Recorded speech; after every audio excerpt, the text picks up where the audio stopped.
Trump is not the Antichrist, nor is he any more controlled by lobbying organizations and foreign powers than any other previous US president. And I think a lot of people are just ignorant and they have a recency bias. I've gotten comments, and as this information has become more and more popular, people believe that Donald Trump is worse than Joe Biden was, let alone Barack Obama or every single US president since 1901. And it's really important that we talk about this, so hopefully I can document all of this very quickly for all of you guys. So yes, people do reference Mark Levin saying Trump is the first Jewish president, and then he said it again saying, and I said, this is our first Jewish president. Now he's the first Jewish president to serve two not consecutive presidencies. We thank you for everything. Yes, sir. Bad things happened on the second one. Namely, the election was rigged. He's the first Jewish president to serve two non-consecutive terms. We see Jared Kushner and Steve Witkoff and Laura Loomer and their support for the president. But Trump is no different than any other president. Presidents from 1901 onward continually integrate Jewish advisors, jurists, and strategists in the highest levels of government. And this special relationship transitioned from personal advisory roles into direct control of many institutions and foreign policy. William Howard Taft was the first president to attend a Seder while in office in 1912, and he appointed Felix Frankfurter as law officer in the Bureau of Insular Affairs, starting Felix Frankfurter's 50-year influence in American governance. Interestingly, William Howard Taft actually opposed Luis Brandeis being appointed to Supreme Court after Taft left office, citing that Brandeis was really clannish with Jews, despite William Howard Taft saying that the best of the Jews support our parties and they uplift America. William Howard Taft described these people as the Hebraic mortar that kept the United States together. Woodrow Wilson, who served from 1913 to 1921, broke the glass ceiling for Jews, so to speak, appointing Luis Brandeis as the first Jewish Supreme Court justice in 1916. Brandeis was the lead architect of Wilson's New Freedom economic policy. Woodrow Wilson became one of the first as a primary channel for Zionist interests, and of course he supported the Balfour Declaration in 1917, creating Jewish settlements permanently and legally in Palestine. Now before this, Jews had been migrating back to the Holy Land and buying land from Greeks and Lebanese people in the Holy Land, but this was a federal recognition by the United Kingdom and the United States. Franklin Delano Roosevelt, who served from 1933 to 1945, had a brain trust that was heavily Jewish. He appointed Felix Frankfurter to the Supreme Court in 1939 and Henry Morgenthau Jr. as Secretary of Treasury. Morgenthau was instrumental in the Lend-Lease Act, and if you go read Sean McMeekin's Stalin's War, you'll see that he really helped Jewish-led Soviet organizations and forgave Soviet debts. Without the Lend-Lease Act, the Soviets would have fallen to the Germans. FDR's administration saw the most significant influence of Jews up to that point. He also saved 225,000 Jews and brought them to the United States, but he was still criticized by many Jewish advocacy groups for not taking as many as he could have. Harry S. Truman, who you might know was sent mail bombs by the Stern Gang, aka the Lehi, a Jewish terrorist group, recognized the State of Israel and supported Israel 11 minutes after its first declaration in 1948. This was largely credited to the influence of his former business partner, Eddie Jacobson, and advisor David Niles. John F. Kennedy, who wrote A Nation of Immigrants and promoted the idea of America being a melting pot at the behest of the Anti-Defamation League, he was appointing Arthur Goldberg as Secretary of Labor and then to the Supreme Court. Kennedy was the first to provide Israel with advanced U.S. weapons, the Hawk missiles, and he ended the previous arms embargo to Israel and cemented their military alliance, although he did want severe oversight of the nuclear creation project in Dimona, and he was angry that Jewish leadership continued to lie to him. This was both David Ben-Gurion and Levi Eshkol in the Battle of the Letters. You can go Google this right now. Lyndon Baines Johnson, who served from 1963 to 1969, appointed Abe Fortas to the Supreme Court and Walt Rostow as National Security Advisor. Now, Johnson's support for the 1967 Six-Day War in Israel was great for establishing U.S.-Israeli cooperation and a strategic bulwark against Soviet influence. Richard Nixon, who is commonly called an anti-Semite due to his, personal private statements and discussions about Jewish power and the Jewish lobby and their influence in Washington, was still great friends with Henry Kissinger, the first Jewish Secretary of State. And Richard Nixon saved the state of Israel. See, in 1973, Israel was completely overrun, and Golda Meir calls up Richard Nixon and tacitly threatens to destroy Egypt and Syria and the nations around them with nuclear bombs if the United States doesn't give them more weapons. And so the United States, the very next day, airlifted 23,000 tons of weapons and ammunition to Israel. Now, a lot of these presidents continuously try to critique or oppose the Jewish lobby, but it's never much. And that's why when you see these headlines about Trump clashing with Netanyahu, you know it is likely done to police the tone and rhetoric in the public and make Trump look like he's his own man, but none of them are. In the modern era, Bill Clinton, 1993 to 2001, he approved the first two Jewish women to the Supreme Court, Ruth Bader Ginsburg and Stephen Breyer. His administration was deeply involved in the Oslo Accords, which were continuously violated by Israel anyways, but secured Jewish interests, and they had Jewish advisors like Dennis Ross leading the peace process. Now, the Bush administration and the global war on terror was arguably the most Jewish-influenced administration in U.S. history. George Bush Jr. didn't just appoint Jews to powerful roles,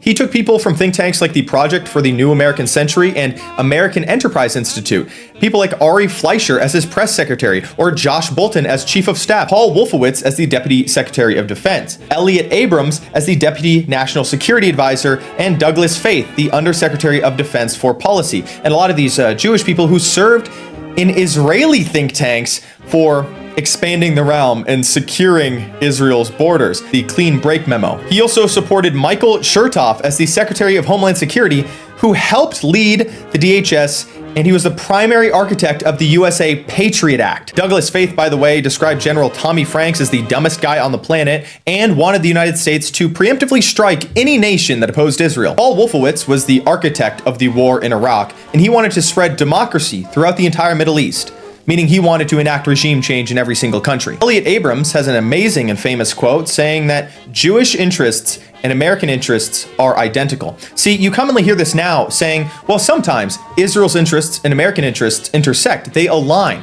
See, America's doing all of this solely because we want to oppose China's influence. Really? Well, it's harming every other ally that we have in Asia and in the Gulf. Are we really harming China more than anything else? George Bush Jr. also appointed Michael Mukasey as Attorney General in 2007 after Alberto Gonzales resigned, and he made him the second Jewish Attorney General in U.S. history. Now, Bush did not appoint a Jew to the Supreme Court. He appointed Justice Roberts and Alito, but he considered Edith Jones and other candidates heavily vetted by Jewish organizations. George Bush Jr.'s worldview was famously transformed by the book The Case for Democracy by Natan Sharansky, a Jew from the Soviet Union. He was so moved that he invited Mr. Sharansky to the Oval Office and made the Town Square Test a central part of his 2005 inaugural address. In 2004, the Union of Orthodox Jewish Congregations in the United States sent a letter to George Bush Jr. on his re-election, praising his aggressive approach to the global war on terror and his faith-based initiatives, meaning pro-Jewish initiatives. George Bush Jr. was great friends with Ariel Sharon, the Israeli prime minister, who famously called Bush a true friend of Israel. George Bush Jr. broke decades of U.S. policy that had stated that Israel would have to maintain its borders forever. It would have to return to the 1967 peace deal borders. In the book, The U.S. Presidents and the Jews by Kolak and Doolin, they describe Bush as the president who ended the era of the even-handed broker, what the United States was previously, just maintaining peace. And they argue that under Bush, the United States transformed into an active participant in the security of Israel. Leftists and liberals like to propose this idea that, well, Democrats aren't as bad as Republicans. Oh, yes, they are.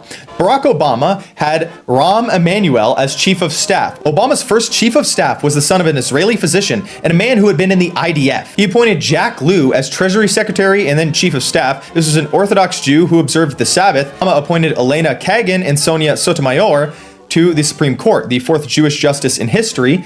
And Sotomayor is not Jewish, but she was heavily supportive of Jewish advocacy groups and their involvement in the civil rights movement. He appointed Penny Pritzker to Secretary of Commerce. In 2016, Barack Obama signed a record-breaking $38 billion military aid package for Israel, the largest in U.S. history at the time. Several Jewish commentators said that Barack Obama was like Cyrus. He was protecting Israel.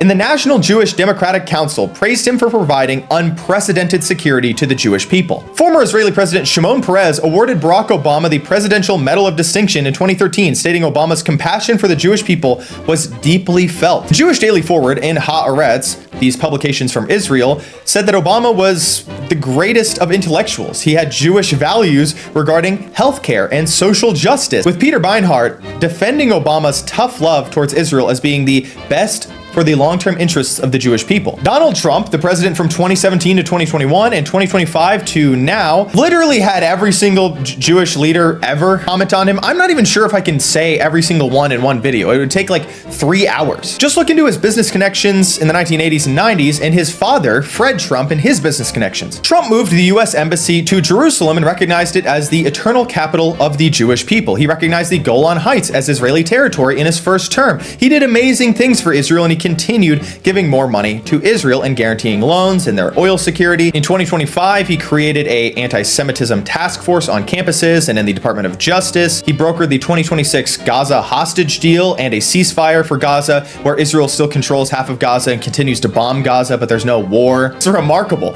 Joe Biden's Secretary of State, Anthony Blinken, Attorney General Merrick Garland, Secretary of Treasury Janet Yellen, the Secretary of Homeland Security Alejandro Mayorkas, White House Chief of Staff Jeff Zients, the Director of National Intelligence Avril Haines. President Biden's administration has been noted by the Jewish Telegraphic Agency as having one of the most Jewish-heavy cabinets in American history. Biden often jokes as his Zionist credentials. You need not be a Jew to be a Zionist. I'm a Zionist. 35 years ago, I said, you don't have to be a Jew to be a Zionist, and I'm a Zionist. I've known Bibi Netanyahu for a long, long time. And I'm a very strong supporter of Israel. I make no bones about it. I said years ago I was a Zionist. All a Zionist means is that there needs to be an Israel. We stop those of us who support, as most of us do, Israel in this body, for apologizing for our support for Israel. There's no apology to be made. None. It is the best $3 billion investment we make. If I were a Jew, I'd be a Zionist. I am a Zionist. You don't have to be a Jew to be a Zionist. Proud to say that no U.S. administration has done more in support of Israel's security than ours. The United States stands with Israel, now and forever.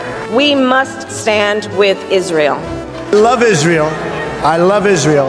I've been with Israel so long in terms of I've received some of my greatest honors. Biden had the first Jewish spouse to a vice president, I guess. I don't ascribe a lot of significance to that, but Doug Emhoff was leading the national strategy to counter anti-Semitism, which is a thing that was continued by Donald Trump, but just directly as part of the Department of Justice.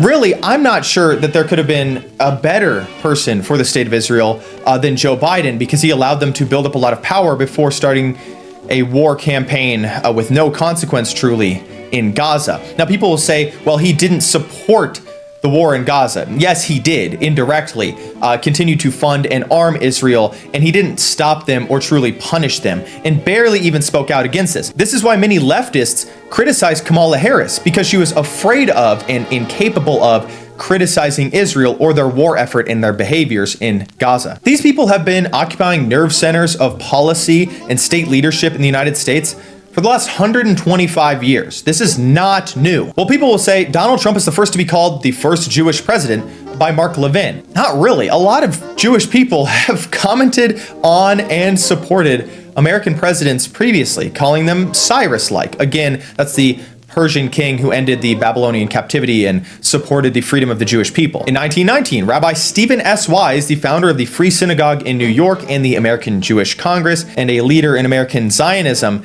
in the publication The Maccabean, the official organ of the Zionist Organization of America, following the Paris Peace Conference, famously declared that Woodrow Wilson was the chosen instrument of providence. In a 1919 address, he said that Woodrow Wilson was amazing in his spiritual vision supporting the creation of Israel and supporting the Balfour Declaration, stating that Wilson had written his name into the history of restoration in Israel. The Supreme Court Justice Felix Frankfurter wrote about Franklin Delano Roosevelt that FDR was the only man that could save Western civilization. He praised FDR's intuitive genius for social justice, saying that he was following Hebraic prophetic tradition. Abba Aban, who wrote about Harry S. Truman, this was Israel's first permanent representative at the United Nations and later foreign minister of Israel, said in the New York Times and in his later memoirs that Henry Truman's 1948 recognition of Israel would have his name forever engraved in the tablets of Jewish history, that his name will not be forgotten in all